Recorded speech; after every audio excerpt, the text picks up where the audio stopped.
एक बार फिर से स्वागत है आपका डीपीएन लाइव न्यूज में। मैं आपके साथ में आपका दोस्त आरबी प्रजापति। आज हम एक ऐसे प्रजापति सम्राट की बात करेंगे जो ब्राह्मणों पर काफ़ी भारी पड़ा, जिनका नाम था राजा वैन और उनके पुत्र का नाम था पृथु। एक दूसरे की विचारधारा के विपरीत दोनों चले। आइए सबसे पहले हम राजा वैन के बारे में जान लेते हैं, जिनके आगे पुत्र हुए जिनका नाम था पृथु, जिन्होंने पृथ्वी को समतल करके उपज को पैदा किया। पूरी कहानी क्या है देखते हैं। ब्रह्मांड के प्रथम मनु यानी स्वयंभू मनु के वंश में अंग नामक प्रजापति का विवाह मृत्यु की मानसिक पुत्री सुनीता के साथ में हुआ।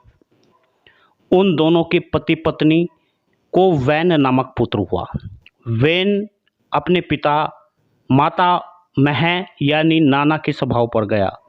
वह अत्यंत उग्र स्वभाव, अधार्मिक और दूसरों को सताने वाला, राग द्वेष से वशीभूत हो प्रजा पर अत्याचार करने वाला पैदा हुआ।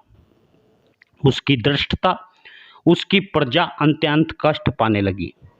महर्षियों द्वारा राजपद पर आसीक्त होकर उसने घोषणा कर दी कि भगवान यज्ञ पुरुष मैं ही हूँ।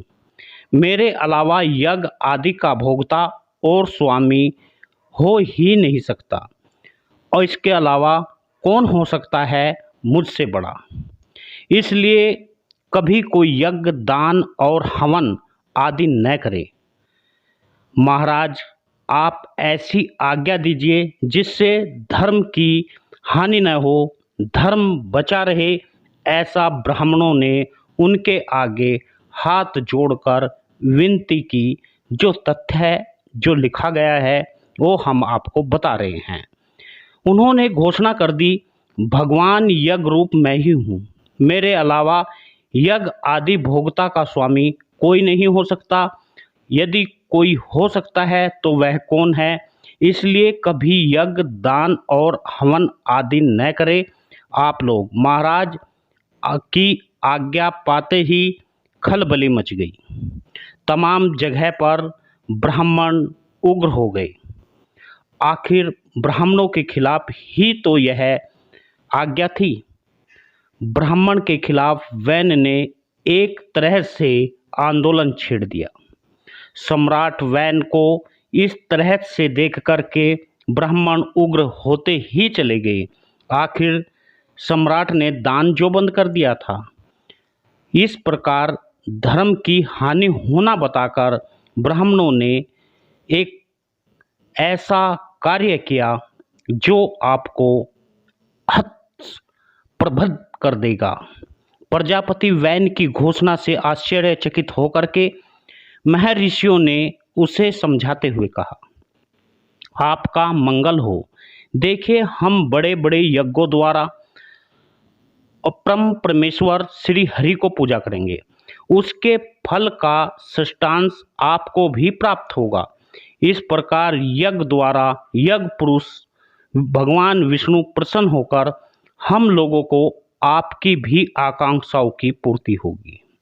यानी प्रजापति वैन की घोषणा से तमाम ब्राह्मण वर्ग आश्चर्यचकित हो गया और उन्होंने समझाया कि आपका मंगल हो। आप यज्ञों द्वारा जो हमें दान मिलेगा, जो हम पूजा करेंगे, उसका हिस्सा आपका भी होगा, आपको भी मिलेगा। इस प्रकार यज्ञ पुरुष भगवान विष्णु प्रसन्न होकर के हम लोगों से आपकी और हमारी आकांक्षाएं पूरी होगी। ऐसा इसलिए आप न करें। मुझसे बढ़कर मेरा पूज्य कौन होगा। घमंड में भरे वैन ने महर्षियों की उपेक्षा करते हुए कहा, जिसे आप सब यज्ञेश्वर मानते हैं, वह हरि कहलाने वाला कौन है। कृपा करने और दंड देने में समर्थ सभी देवता राजा के शरीर में निवास करता है। इसलिए राजा सर्वदेव में है। इसलिए हे ब्राह्मणों, मेरी आज्ञा का पालन करो। कोई भी दान यज्ञ और हवन न करे। यदि आप लोग यह दान और हवन करते पाए गए तो तमाम लोगों को जेल में, कारागार में डाल दिया जाएगा। उन्होंने कहा, आप सरकार को टैक्स दें। यदि आप सरकार को टैक्स देंगे, जनता सरकार को टैक्स देगी, तो राजा को टैक्स देंगे, वह यहाँ का विकास करेंगे, यहाँ का डेवलपमेंट होगा। और राजा के शरीर में ही तो भगवान हैं, लेकिन ब्राह्मणों को दान चाहिए था, उन्हें हवन करना था ताकि उनकी रोजी रोटी चल सके। वे यह बात मानने को कतई तैयार नहीं थे। राजा ने कहा, मेरी आज्ञा का पालन ही आप लोगों का धर्म है। इस पाप आत्मा को मार डालो। सर्वे सर्वे हरि की निंदा सुनकर क्रुद्ध महर्षियों ने मंत्र पुत्र कुशो द्वारा उसे मार डाला। पुत्र शोक की व्यथित माता सुनीता ने कुछ दिनों तक अपने पुत्र वैन के मर्त शरीर को सुरक्षित रखा। उधर राजा के बिना चोर, डाकुओं और लुटेरों के कारण सर्वत्र अराजकता व्याप्त हो गई। वैन के मरते ही तमाम चोर, लुटेरे, डाकू आ गए और वे लूट पिटाई उन्होंने शुरू कर दी और ब्राह्मणों ने षड्यंत्र के तहत वैन को मार डाला। माता सुनीता ने राजा का भय दिखाने के लिए, चोर और डकैतों को डराने के लिए उसके शरीर को मर्त रूप में भी रखा ताकि राजा का भय व्याप्त रहे, चोर लुटेरे न आगे बढ़े। लेकिन जैसे ही चोर, लुटेरे, डाकुओं को पता लगता रहा, वे लुटेरे अराजकता फैलाते रहे और व्याप्तता से यह हो गया। यह देख करके ऐसी स्थिति के बारे में कल्पना नहीं की थी, इसलिए ऋषिगण व्यर्थ सामर्थ्यवान थे। वैज्ञानिक शक्तियों का आदर पितामह ब्रह्मा भी करते थे। वे राजमहल गए। माता सुनीता ने वैन के शव के लिए आग्रह किया। फिर वैन के शव मिल जाने पर मंत्रों उच्चारण से वैन की दाहिनी जंघा का मंथन शुरू कर दिया।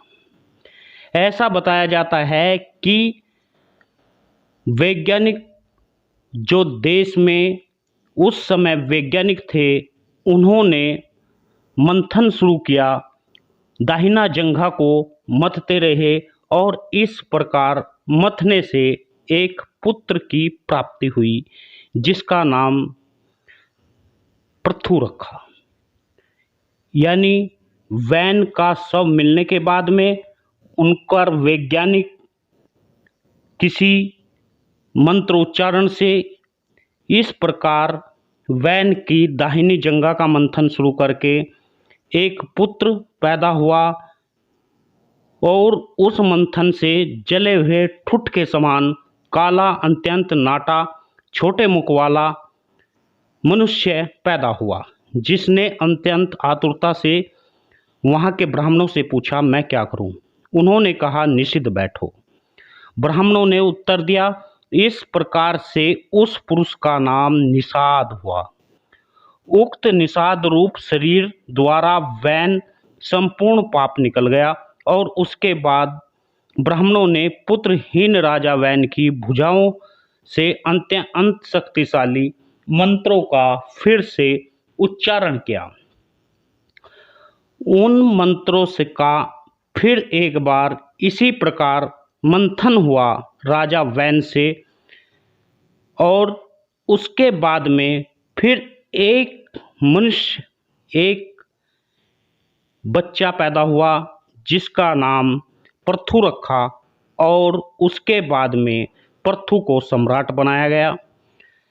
राजा पृथु उस समय बवंडर उठा, यानी सभी दिशाओं में आयाम विलीन होने लगा और एक स्त्री पुरुष का जोड़ा प्रकट हुआ।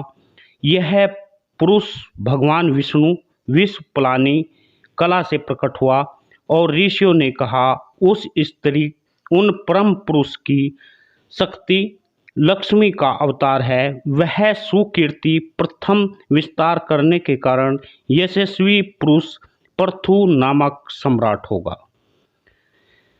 पृथु एक ऐसे सम्राट हुए जिन्होंने इस पृथ्वी को संपूर्ण समतल करके उस पर अनाज की उत्पत्ति की। अनाज हुआ और मनु का बछड़ा बनाकर उससे इस जमीन को जोतने का काम किया। इस प्रकार पृथु प्रजापति का राज स्थापित हुआ और तमाम प्रजा सुखी हो गई, ऐसा इन अध्यायों में दिया है। पृथु के बारे में फिर कभी हम आपको बताएंगे।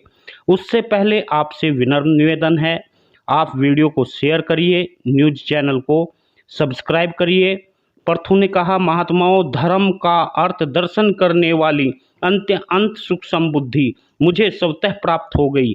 मेघ और के समान अंत गंभीर वाणी में इंद्र के सदर्श तेजस्वी नर श्रेष्ठ पृथु ने अपनी प्रकटता के समय ही कवच धारण कर रखा था। उनकी कमर पर तलवार बंधी थी और वह विद्युत की तरह बह रही थी। वे विचित्र अस्त्र शस्त्र लिए हुए थे। उन्होंने वेद वेदांतों का पूरा ज्ञान था। वे धनुर्वेद के विद्वान थे। सभी मित्रों से निवेदन है, आप वीडियो को शेयर जरूर करिएगा, न्यूज़ चैनल को सब्सक्राइब करिए। कल फिर हम पृथु का इतिहास लेकर आपके सामने हाजिर होंगे और पृथु के बारे में संपूर्ण बातों को बताएंगे, सच्ची और अच्छी तरह आपको उन तमाम चीज़ों के सबूत भी देंगे, ताकि आपको कोई कह न सके आपके पास क्या सबूत है। मित्रों, कल फिर आपके सामने हाजिर होंगे।